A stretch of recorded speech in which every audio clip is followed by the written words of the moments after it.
It's time for our Fireside Chat, A Tale from the Skies.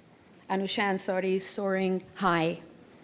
The first female space explorer, a trailblazing feat, inspiring souls to dream and to believe. I'd like to ask Feridun Taslimi and Nadereh Shamdou to join the stage, and also to just thank all of you, and Anousheh, if you can all join up here on the stage, to thank you both, specifically Anousheh and Nadereh, for all the ways that you have opened the doors for women in the field of technology, that everything that you have done has been resonating throughout the hearts of hundreds and thousands of entrepreneurs that you have nurtured and grown. Thank you.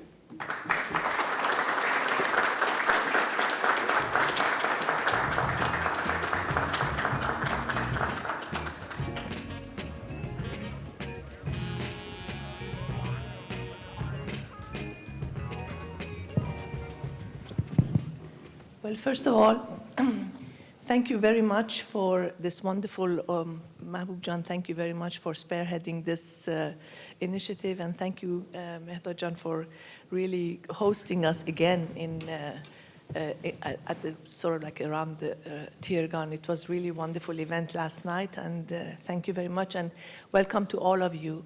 It is truly for me an honor to share the stage with you. Very much so, and I look forward to our conversation. I don't think that Anousheh needs any introduction. I think she's one of the few people where you say Anousheh, everybody knows whom we are talking about. But if you say Nadereh, they say Nadereh who? Or for instance, I don't know, any other name, you say who? We have to have the forename and the last name. But I think Anousheh, you have managed to have, you know, it's a brand by itself, and you have gone to places where no one has yet, no Iranian has yet gone. So I don't think that I need to introduce this wonderful, she is not only a great pioneer, risk taker, visionary, I mean, everything you can possibly think, but also an incredibly generous person. I get dizzy when I heard this morning the places that she's been over the last month, and it is such a great, really, you've been so generous with your time to come here and share with us this moment to really, you know, get a piece of your mind on this panel.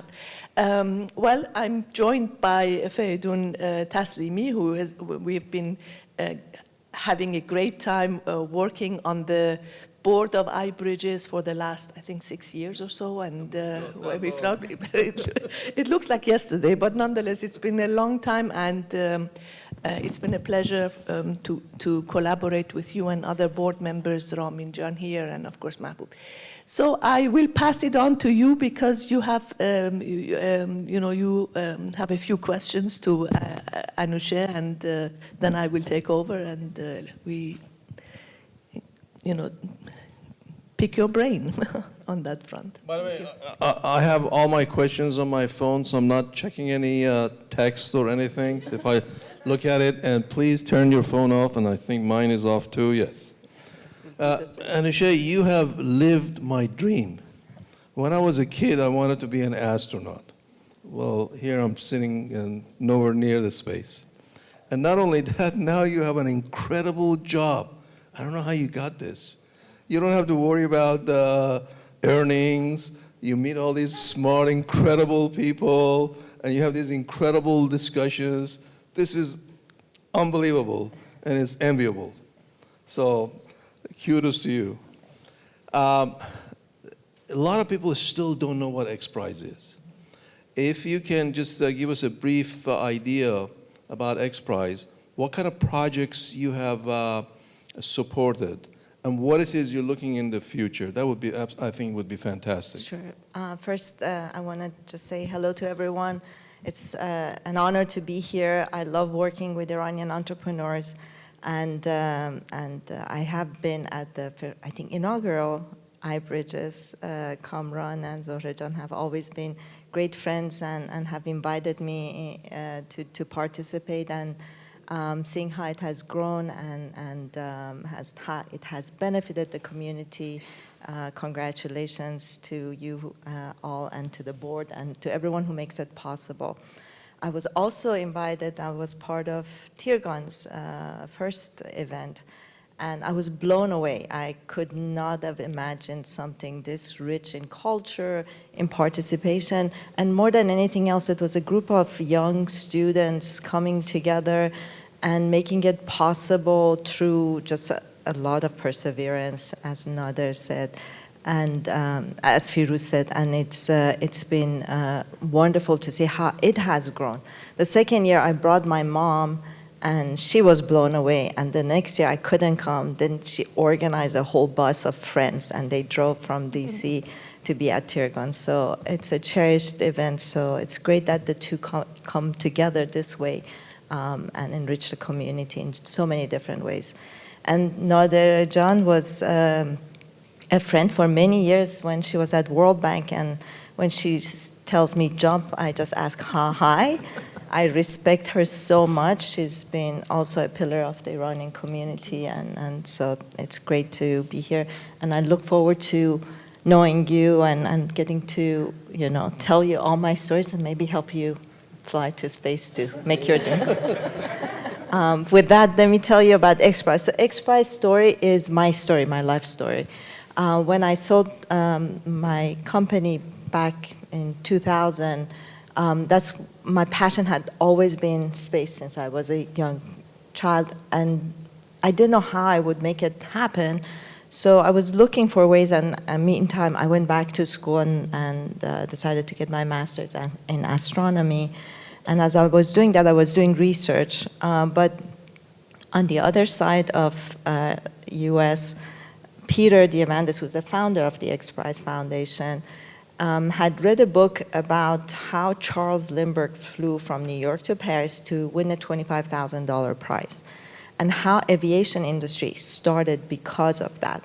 So he thought about how could similar thing open up commercial space activities, and designed this idea of a competition, $10 million, to ask someone to build a spaceship to go to edge of space, 100 kilometers, twice within 2 weeks. Twice within 2 weeks, so it's not a lab project. It's actually something that can become a sustainable business, and do it without government funding, and do it with the mass of the spaceship, 98% of the mass to be the same. This meant that you couldn't build 2 ships to fly. You had to have 1 ship. So reusable space travel, that's what it was for.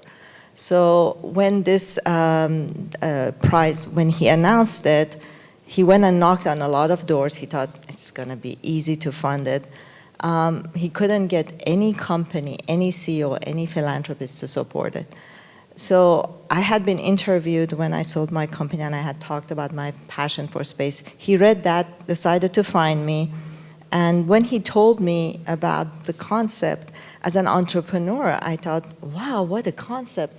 So you want to build something that's very difficult, almost impossible, and you're asking the world to go build it, and then once they build it, they have to fly it, and then not once, twice, and then you pay them the money. Well, that's fantastic. We should build all difficult, risky products like this. So my family and I became sponsors of the competition. And overall, from the time it was announced to the time it was won, it took 10 years. So prizes that we launch are very difficult. We call them audacious but achievable. So it takes between 3 to 7 years to win a prize.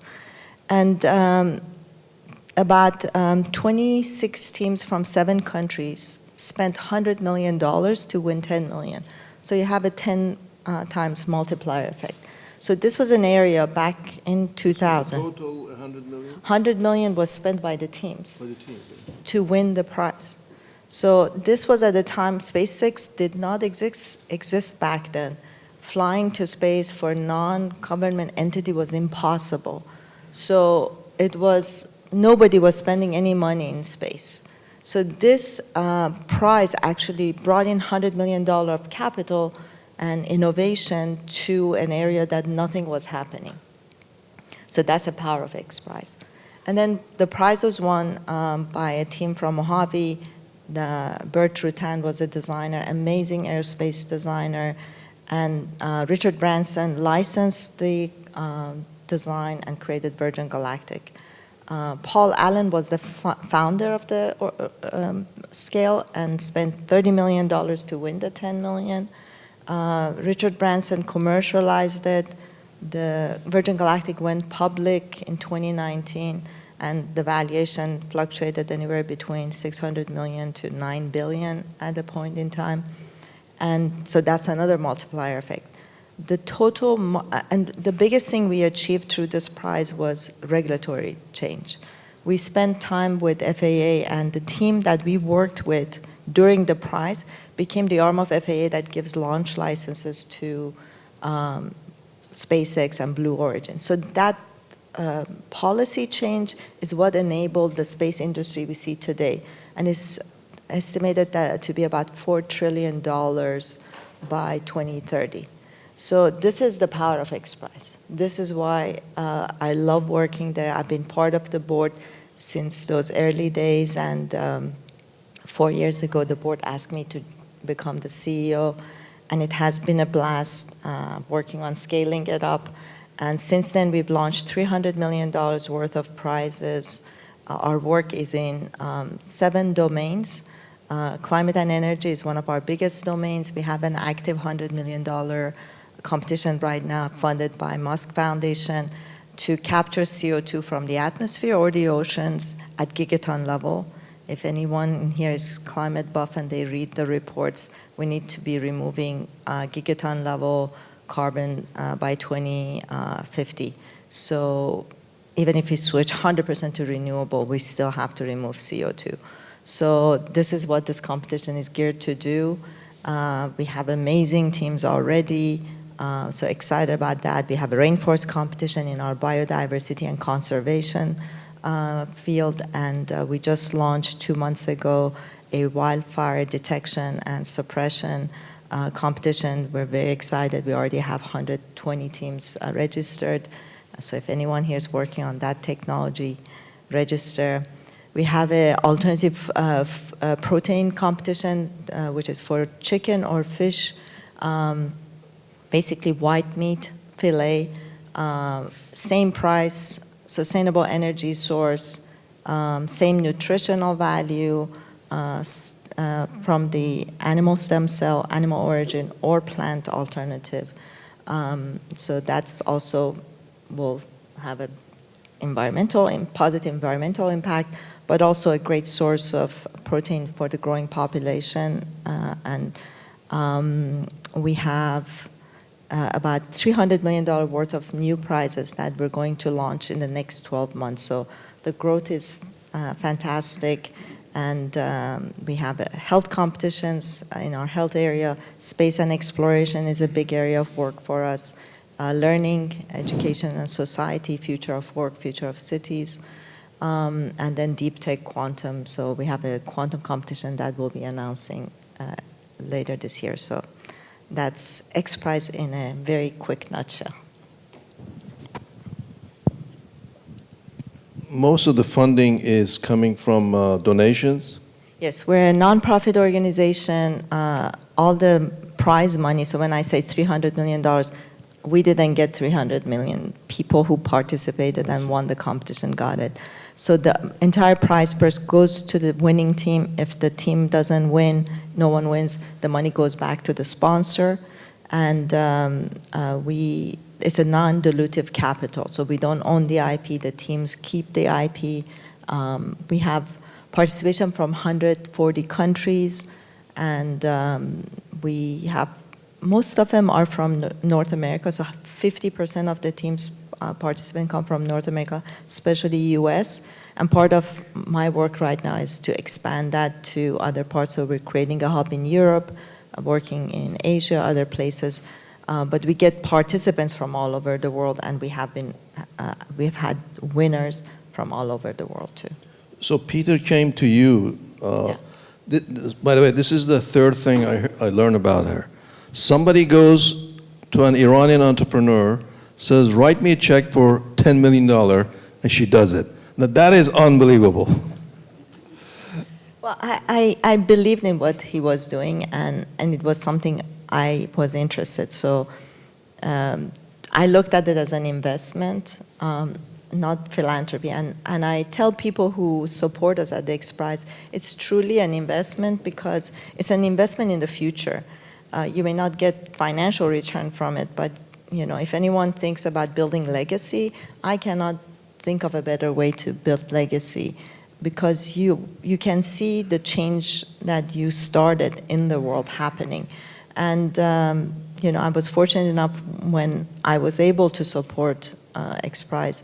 I was young enough that I can see the impacts of it. But even if I didn't see it, knowing that this will benefit the next generation would have been really fine. And to me, space is not, a lot of people think we did this to open up space tourism. No, that was not the case. To do that, we didn't have to put a lot of the rules we put. We really wanted reusable access to space because all of us believe that access to space is the way to solve our future problems, and we see that now. A lot of my business happened during the internet era. So what we see when internet became accessible to everyone, no one could predict the type of innovation and the type of product and usage we have of internet today.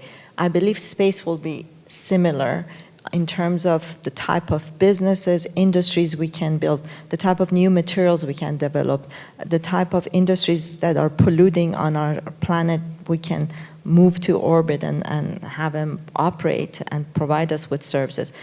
And source of energy, source of other substances that we need, precious metals that we need. All of these things are available in abundance in space. And what was preventing us from access was this cost of just getting to orbit. And now that cost is coming down, and when we launched the prize, the cost of a kilogram to space was about $50,000. Right now it's around $2,000. With launch of Starship and when Starship is fully operational, the cost will be $100 per kilogram. So that is what, that's what will enable the change that we will see in the next couple of decades. You talked about the power of giving a prize so we can push technology forward.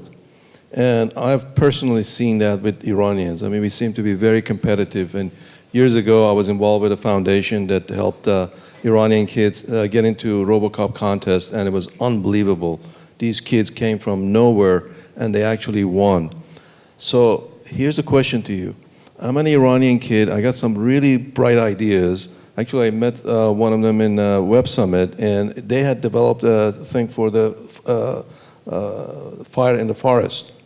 And they couldn't, all the funding they could get was $2,500. So now I apply to XPRIZE. Say, I want to be a part of the XPRIZE. How do you look at that from looking at the sanctions and all this stuff? Yeah, that's the part that I don't have a good answer, and it breaks my heart because I know so many Iranians have great ideas and want to participate. So we are ruled because the money is the money of sponsor. We're a U.S. nonprofit, so we're bound by the sanctions. So we can't, they can participate, we just can't give them money if they win. So that doesn't, work well for people from Iran to participate. I don't know, but one solution, which I haven't been able to do anything about it, is for someone in Iran to put up the prize money in Iran for someone who wins. If someone wins, an Iranian wins, and we can do the judging, we're not, we don't have a problem for participation. It's just we can't transfer money to Iran. So if someone puts up the money, a philanthropist, entrepreneur in Iran puts up the money, and we announce an Iranian winner, then maybe they can pay that money to them. But it's difficult because sanctions are things that govern the any type of legal entity. On the other hand, in terms of just general entrepreneurs, We help the entrepreneurs who participate with fundraising. We help them with just putting pitch deck together. We help them practice. We convene investor conferences for them. So there's a lot of benefit to just participate, because the winning team is not the only thing we want to achieve. The regulatory change, the mindset shift that happens, the type of awareness that is created around the problem, all of that are just benefits of the competition. And the teams who participate, whether or not they win, they benefit from participation. They all receive additional funding. We've done an impact study for the past 28 years, and XPRIZE teams received 8 times more in funding than other teams who were not part of, groups that were not part of XPRIZE. And they receive about 20 times the amount of the prize per in terms of investment in all the different teams. So it is definitely has a multiplier effect, and there's benefit to just participate and be part of the industry. You just, I'm sorry, this is my last question. Going to make a comment, just the reputational advantage of having participated, that already is a big step forward for any of these companies, or at least these startups, yes. But you said something interesting. So if I'm a startup, right now, if you look at the ecosystem, I can go to the accelerators, I can go to all these different programs out there and basically pitch competitions and so on, Techstars, for example. So you actually kind of act similar to that? In other words, if I'm let's say in this forest fire competition, if I apply and if I get accepted, do I get any money at all from you? So what kind of facility, what do I get out of it? Okay, so there's 2 different things. The prize purse itself is divided into, so it's not all going to one team at the end. So on the $100 million Carbon XPRIZE, we had $2.5 million set aside in the first year just for student teams. So we had $250,000 grants that we gave to student teams who passed just the submission of the idea, and if the idea was validated by our third-party judges. Then we have usually a milestone prize. The milestone prize is when we ask people to demonstrate something. It could be a simulation demonstration, and we select usually the top between 20 to 30 teams, and they each receive about $500,000 to $1 million. That becomes the capital they can use to actually build their final products for the finals. And then the finals, we award the largest amount, usually about 40 to 50% of the prize purse to the winner, and then we have second or third winners that also receive money. And then sometimes we have a bonus track.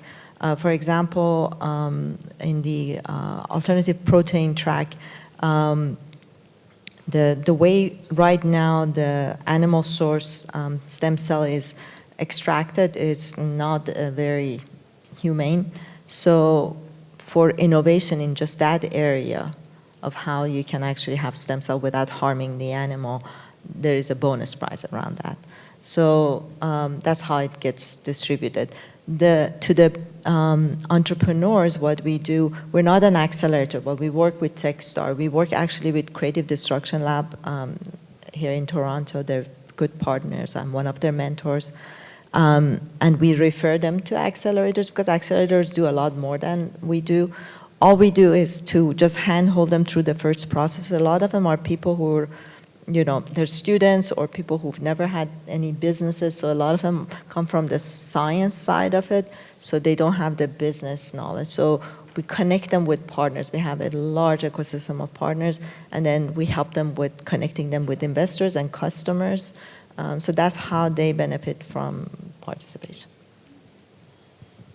Well, I was going to shift to a different topic, but if you have any more questions about XPRIZE, please go ahead. We'll think of Oh, something. I see. Well, maybe we can talk a little bit about bigger issues. I mean, these days it's impossible to open, let's say, to switch on the TV or to open a newspaper or to, online without reading about AI, Chat GPT, metaverse, all of these new, how should I say, new frontiers in a way. And of course, on the one hand, we hear that these are, the utopias of what we have been, waiting for, and on the other hand, they say it's dystopia, it's Armageddon, it's this.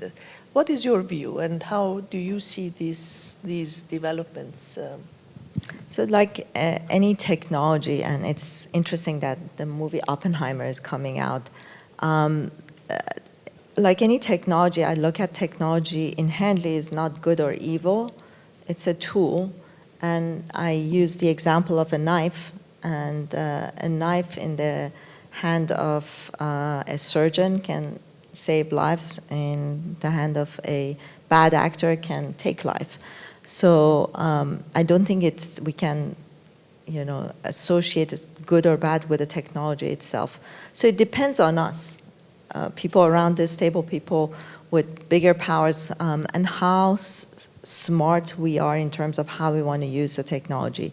One thing that I personally was not very happy about what happened, and a lot of the technologies that we're using now are very, very powerful. And when OpenAI decided to open ChatGPT to the world, I think it was like giving a very sharp knife to children, to a child. And that's what I was worried about, because when people don't know what they're working with, how powerful it is, how it can do harm, then they may hurt themselves, harm themselves or someone else. And that's where we are right now. It's this discovery period, but it's a dangerous discovery period for us. I understand why Microsoft did that, because the only way to train the system was to open it up, because they need data. The way these things grow, it's like, you want to feed a child to grow, and this is the fuel that feeds generative AI systems. So they opened it because there was no way they could generate enough data to train it anymore. And we've seen now, you all probably have seen the statistics, but ChatGPT went from 0 to 1 million users in 5 days, and to 100 million users in 2 months. That's unprecedented and incredibly fast. And it's scary at the same time, because it's a very, very powerful tool. And as it gets smarter, and the general version of it, the public version of it, is like probably 2-3 generations behind what's actually available inside Microsoft. So I think it's going to be part of our world, whether we like it or not. It's like when nuclear power was released, we could not undo it. So we can undo it. It's just that we need to make very difficult decisions. I work with a lot of organizations that work with policymakers, because I think we need smart policy now. If we wait too long, it's going to be too late. It's already too late. And it requires really all the companies who are powerful enough, have the computing power to actually drive the development of these technologies, to get together and come up with a pact amongst themselves, instead of fighting, to come up with something that will benefit humanity and safeguard humanity, frankly. We really, even the creators of the technology really don't know how it's learning, how fast it will learn, where it will go. I remember attending conferences 5 years ago and talking about AI, and everyone thought that general intelligence will not be available for a very, very, very long time. I don't think they think that way anymore. And I think we will have human-level intelligence very soon.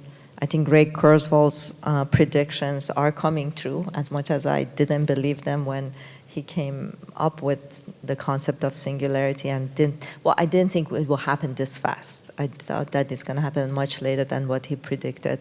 But now I believe it's going to happen. So what does that mean for society? What does that mean for us, for our children, for the future of humanity? These are really big questions that I don't think anyone is sitting down and talking about it. The way we working is defined in our world will change. Putting this in a robotic, skeleton, it's very easy and simple. How do we use that embodiment of this intelligence? Because right now it's in a machine that is sitting on our desk.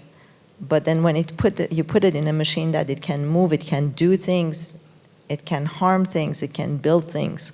How do we use all this technology? It's going to be a very interesting time for us. I'm being given the sign that we have to close soon, but let me ask the last question. Sorry, if you, a three-part question. Of course, you've been traveling around the world in many ways. Obviously, these new technologies will have winners and losers, and perhaps the divide is going to be much wider for some countries. I mean, I'm like thinking that with Iran being so marginalized, probably we are not going to be able to do as much as we would like it to be. So there is going to be some, a divide. And the second point, and I know that you and I worked together on making sure that women have access to funding, to how do you see that, because I read that AI is going to make the gender divide even bigger. That's one of the fears that we have, because it's going to rely on existing information. What can be done, and how do you see, since the time when we started our initiative, how do you see, how has it progressed? Has it gotten better? Has it gotten worse? Of course, we have had COVID in the COVID period in the meantime. And what can we do in order to make sure that this divide is not widening further, but narrowing? And I think that by then, after that, we have to close the session. Thank you. Actually, Dalvarjan is also at the forefront of making sure that these types of technology, especially AI, it's inclusive and diverse and benefits everyone. So in terms of women in science in general, in technology in general, and particularly in AI, unfortunately, from participation and being an entrepreneur and driving the technology, we don't have enough women. We don't have enough supply in the pipeline. We don't have enough women in science and tech in the universities. And you all probably heard all the reasons why, but there's nothing being done about it. Not enough, I shouldn't say nothing. There's not enough being done about it. And frankly, it requires changing the way we teach, we nurture learning for women. And I say women, but some men also learn differently. So I think we need to change the way universities teach, even as early as elementary school. Our whole education system has to change, and it is changing. COVID actually accelerated some of that change, but we need to innovate in a way that allows people to learn the way they learn. We need role models for women to see. A lot of young girls that I talk to, they think that going into the tech industry is going to be dull, it's going to be boring, it's going to mean that they're behind the screen all day long. And they don't like that. They like hands-on, interactive, out there working. And I think we need to show that side of technology to them. So that's on that side. On the digital divide or AI divide, that's a data issue. So a lot of these machines or systems or programs or algorithms, they train on data. The data that we're feeding them is biased. The data that we're feeding them, it's not comprehensive, so it doesn't have data about women. It's getting better when any woman who started using Siri could tell, or any of the voice recognition, that it was not recognizing, their voice well. A lot of systems in health system, just a few decades ago, they started including women in clinical trials for drug tests. That's why a lot of drugs don't work well for women, because the dosage or efficacy of it has not been part of the trial. So I can sit here and rattle off 10 other examples. Bottom line, these are changes that doesn't happen overnight. It takes time, but it requires diligence and it requires focus now.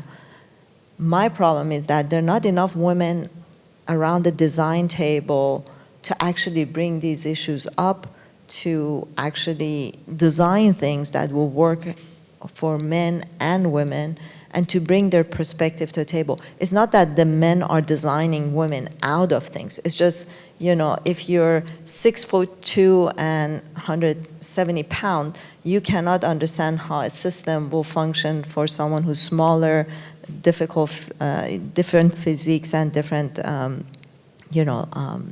interactions. So we just need more women for the sake of their children, because the world will be run by technology. The world will be, basically everything around us will be technology. So if women are not participating in designing our future world, then it's not going to be friendly to women. So we need to, whether we like it or not, we need to participate, and that's what I hope to see and inspire more, especially Iranian women. Actually, I'm happy to say a lot of Iranian women are active in tech, and I see them in AI, in quantum, in a lot of different technologies. So I hope to see more of them. Yeah. Well, thank you so much. We don't have much more time, but I wanted to say that I was very surprised and delighted to see that there are so many women, particularly Iranian women, in this field, and certainly in today's program we will see quite a few Iranian women. So let's go for it, and we hope that we will be able to, at least for our community, bridge that divide. Thank you so much, and please join me in thanking her very much. Thank you. Thank you.